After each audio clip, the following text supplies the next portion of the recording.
Hello students, welcome back.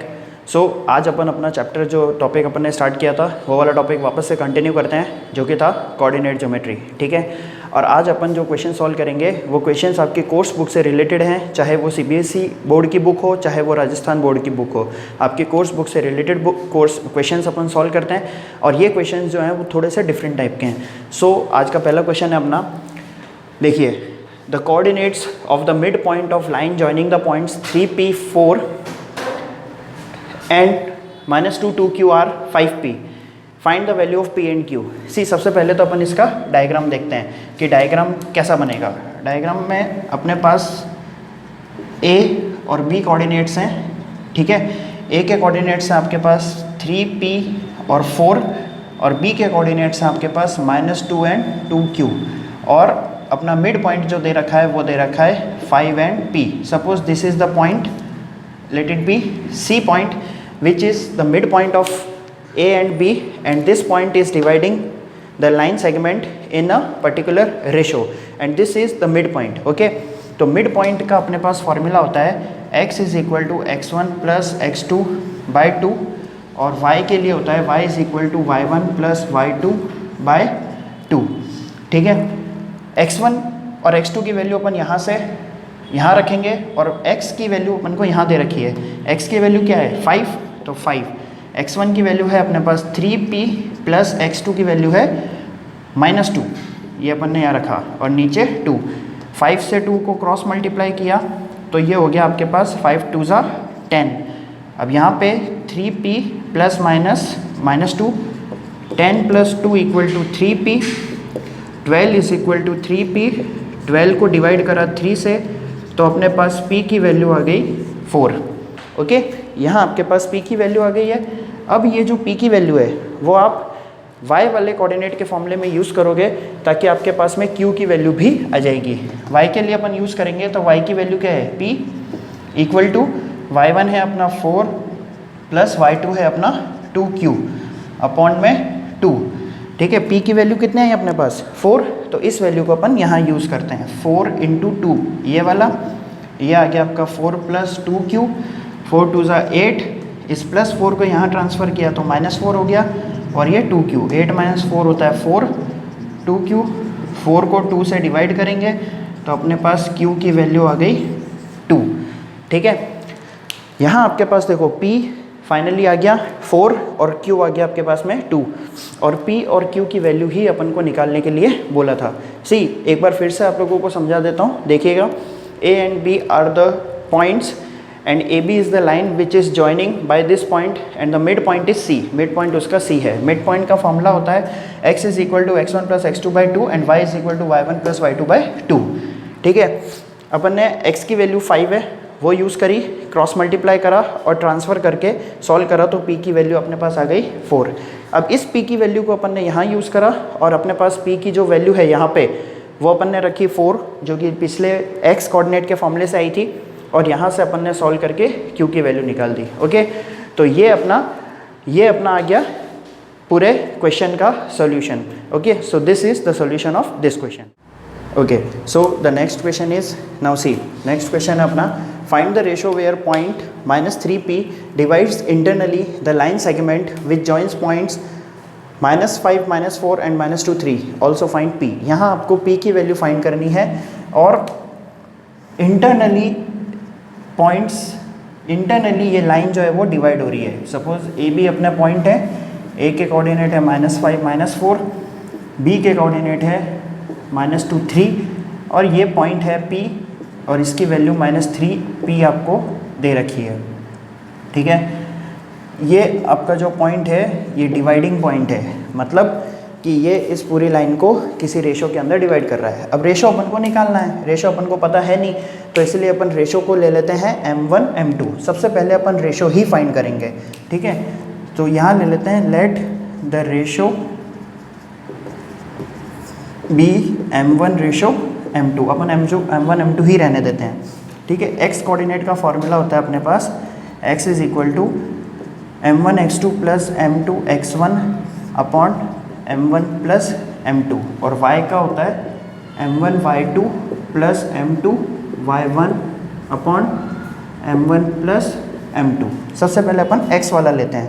x की value अपन को दे रखी है -3, यहाँ पे m1 as it is m1 ही रहेगा, m1 की वैल्यू अपने पास है नहीं, तो m1 इंटू x2 कितना है -2 and plus m2 into x1 यानी कि -5 अपॉन में m1 प्लस m2।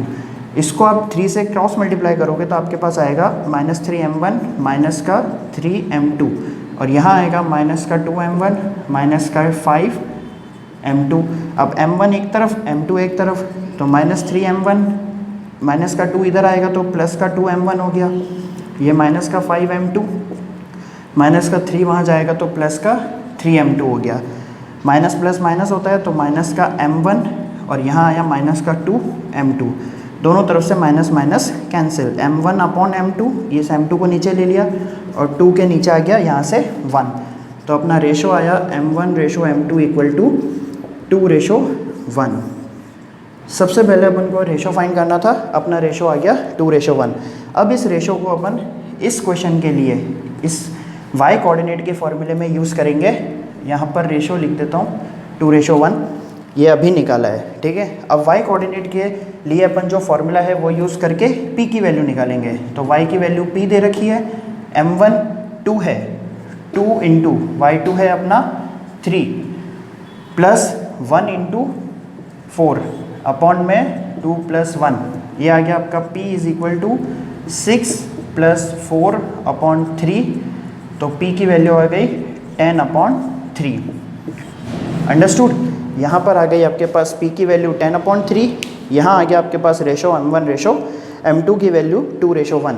ओके, तो जो अपन को पूछा था, अपन को इसने पूछा था एक तो ratio, find the ratio, see दो चीज़ें निकालनी थी, find the ratio, here we have got the ratio and find the value of p। तो यहाँ पर अपने पास p की वैल्यू भी आ गई। ओके, तो अपना जो रिक्वायर्ड सॉल्यूशन था वो अपने को मिल गया। अब एक बार फिर से एक्सप्लेन कर देता हूँ। जो ए बी लाइन सेगमेंट है, ए के पॉइंट -5 -4, बी के पॉइंट -2 3, और जो पॉइंट है जो इस पूरी लाइन सेगमेंट को डिवाइड कर रहा है वो है p पॉइंट -3 p, ठीक है। x कोऑर्डिनेट और y कोऑर्डिनेट के फॉर्मूलेस लिख लिए थे पहले, उसके बाद x के फॉर्मूले से अपन ने रेशो निकाला m1 रेशो m2, फिर m1 रेशो m2 की जो वैल्यु आई है उसको अपन ने यूज़ करा y के फॉर्मूले में, और अपन ने वैल्यू किसकी निकाली, p की वैल्यू, ठीक है। और finally we got the value of p 10/3। So just a minute, here mistake हो गई है एक, और वो है माइनस की। सी ये माइनस का 4 है तो यहाँ पर ये आएगा माइनस का 4 और 6 - 4 होता है 2। ओके, तो p की जो वैल्यू है वो अपनी 2 आएगी। Sorry for the mistake, but सिर्फ इसमें माइनस के साइन का चेंज होगा।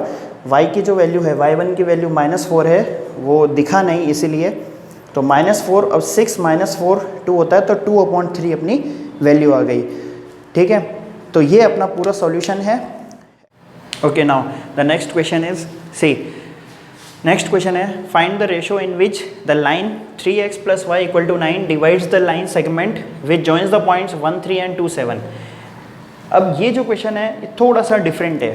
सी सबसे पहले अपन इसका एक डायग्राम ड्रॉ कर लेते हैं, और डायग्राम कुछ इस तरह का होगा। देखो, ये है अपना सपोज पॉइंट A और ये है point B। A point 1 3 coordinates के साथ में और B पॉइंट 2 7 कोऑर्डिनेट्स के साथ में दिया है। अपन को एक लाइन है जो इस पूरी लाइन सेगमेंट को डिवाइड कर रही है। तो सपोज ये एक लाइन है जो P पॉइंट के ऊपर लाइन है अपनी 3x + y = 9, ठीक है। ये डिवाइड कर रही है किसी रेशो के अंदर। अब रेशो क्या है वो आपको फाइंड करना है, ठीक है। तो रेशो को सपोज अपन k:1 लेट कर लेते हैं, यानी अपन मान लेते हैं कि जो रेशो है, जिस रेशो में ये डिवाइड हो रही है वो k:1 है, ठीक है। Late the ratio B k:1, ठीक है।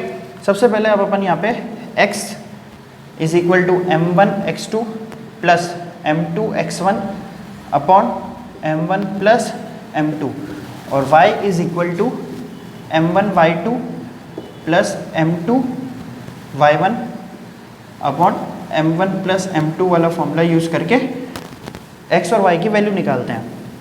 x की वैल्यू क्या होगी, m1 x2, देखो k × 2 यानी कि 2k प्लस m2x1 यानी 1 इंटू 1 यानी कि 1 अपॉन k प्लस 1, और y की वैल्यू हो जाएगी आपके पास m1 y2 यानी k इंटू 7, तो ये हो गया 7k प्लस 1 इंटू 3 यानी कि 3 अपॉन k प्लस 1। अब जो x और y की वैल्यू आई है ना, उन वैल्यू को अपन ये जो इक्वेशन है, जिस इक्वेशन के अंदर ये जो लाइन है वो डिवाइड कर रही है, उस लाइन की इक्वेशन में पुट करेंगे। Now putting the values of x and y in the given equation, जो इक्वेशन दी है उसमें अपन पुट करेंगे। Given equation of line, okay. तो अपनी इक्वेशन क्या है, 3x, x की जगह पे रखेंगे अपन 2k plus 1 upon k plus 1 and plus y की जगह पे आएगा 7k plus 3 upon k plus 1 equal to 9। अब 3 से इसको मल्टीप्लाई कर देते हैं, तो 6k plus 3 upon k plus 1 और plus 7k plus 3 upon k plus 1 equal to 9। यहाँ पर LCM लेते हैं k प्लस 1 का, ऊपर आएगा 6k plus 3 plus 7k plus 3 equal to 9।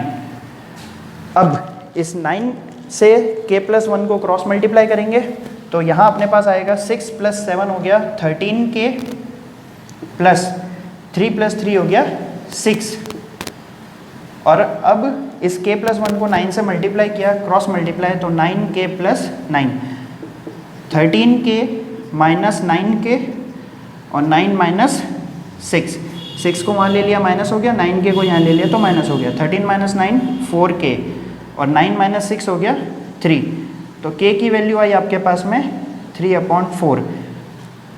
So the ratio will be, ratio क्या होगा, k ratio 1 equal to 3 ratio 4। ये आ गया आपका final solution, okay. I hope समझ में आ गया होगा। एक बार फिर से एक्सप्लेन कर देता हूँ। यहाँ देखिए 2 पॉइंट्स हैं ए बी, जो कि एक लाइन सेगमेंट है, उन दोनों पॉइंट्स को एक लाइन है 3x plus Y equal to 9 ये डिवाइड कर रही है, ठीक है। और रेशो फाइंड करना है तो k रेशो 1 अपन इसको अज्यूम कर लेते हैं। अपने पास सेक्शन फॉर्मूला है, सेक्शन फॉर्मूले के थ्रू अपन ने x और y की वैल्यू निकाली और उस x और y की वैल्यू को अपन ने पुट करा जो इक्वेशन दे रखी है उस इक्वेशन के अंदर। अब x और y की वैल्यू रखने के बाद में सिंपली बस जैसे अपन एक इक्वेशन को सॉल्व करते हैं, क्वाड्रेटिक इक्वेशंस को या किसी भी लीनियर इक्वेशंस को, उसके जैसे सॉल्व करना है। यहाँ पर इसको मल्टीप्लाई करके ओपन करा तो 6k plus 3 upon k plus 1, 7k plus 3 upon k plus 1। यहाँ अपन ने एलसीएम ले लिया k प्लस 1, इसको क्रॉस मल्टीप्लाई करा, फाइनली अपने पास k की वैल्यू आ गई 3 अपॉन 4। अब अपन ने इसको k रेशो 1 कैसे लिया, क्यों, क्योंकि k के नीचे कोई नंबर नहीं है, इसलिए अपन डिनोमिनेटर में 1 मानते हैं, तो k रेशो 1 आ गया अपना 3 रेशो 4, यानी कि अपना जो रिक्वायर्ड रेशो है वो आ गया अपना 3 ratio 4, okay. So this is the solution of this question, and now this chapter has been over here. This is the last part of the chapter. आप लोग इस वीडियो को देखिएगा बार बार, ठीक है, ताकि आपको ये क्वेश्चंस जो है वो और अच्छे से समझ में आ जाए, ठीक है। ये यहाँ पर अपना जो कोऑर्डिनेट ज्योमेट्री टॉपिक था वो टॉपिक अब ख़त्म हो चुका है। आपको अगर कोई भी प्रॉब्लम हो तो इस वीडियो के डिस्क्रिप्शन के अंदर आपको डाउट्स के लिए एक लिंक दे दूँगा मैं, जिसके अंदर आप जाकर के अपने डाउट्स को क्लियर कर सकते हो, ठीक है। तो thank you so much, that's it for the today.